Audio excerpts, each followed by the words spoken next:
Cease fire.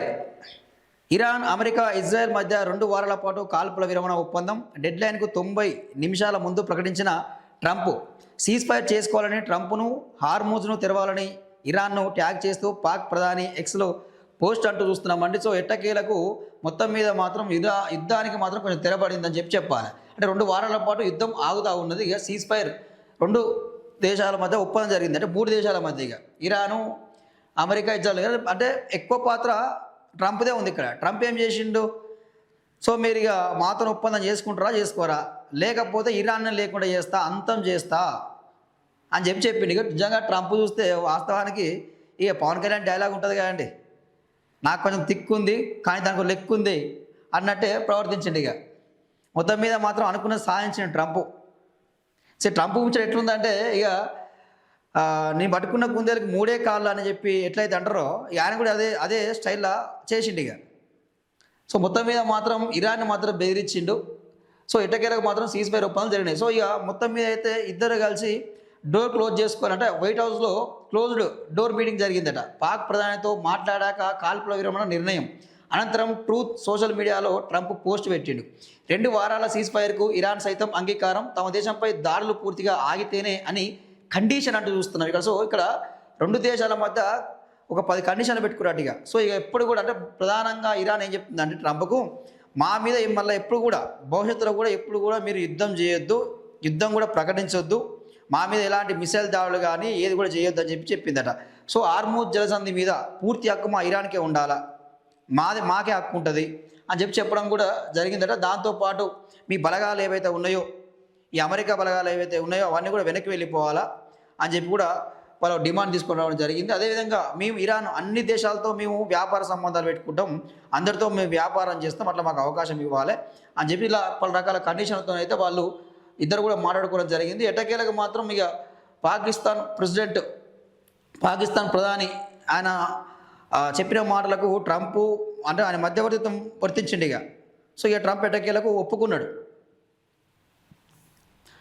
తమ సాయుధ బలగాల సమన్వయంతో హార్మూజ్ గుండా నౌకల రాకపోకలకు అనుమతిస్తున్నట్టు ప్రకటన. యుద్ధానికి ఇది ముగింపు కాదన్న ఇరాన్ సుప్రీం లీడర్ మోస్తఫా.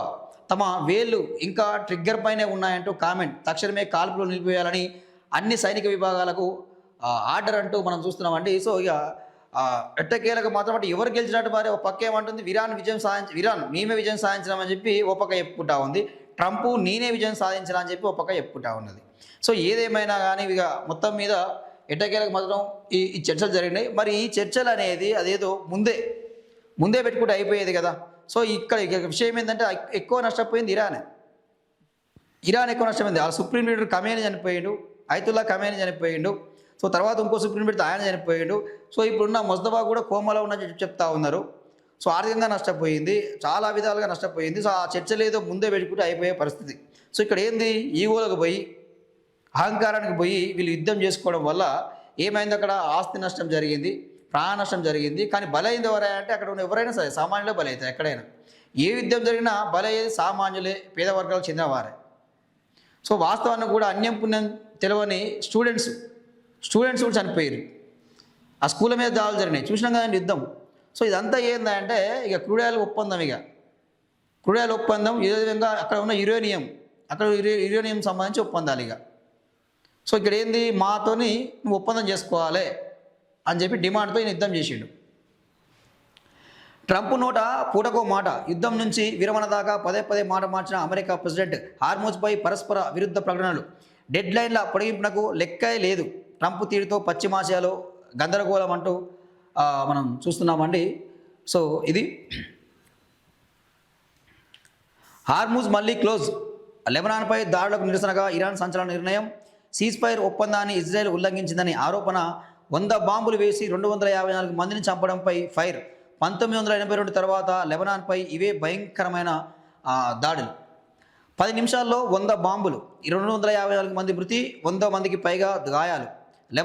లెబనాన్లో ఇజ్రాయెల్ భీకర దాడులు, 100 చోట్ల అటాక్స్.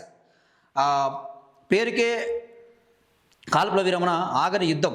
యుఏఈ, కువైట్, బైరాన్పై ఇరాన్ దాడులు అంటూ చూస్తున్నాం. సో పేరుకేమో సీజ్ ఫైర్ అని చెప్తా ఉన్నారు, కానీ మరొక బాంబులు దాడులు చేస్తూనే ఉన్నారు అని చెప్పి కూడా అక్కడ వార్త చూస్తూ ఉన్నాం.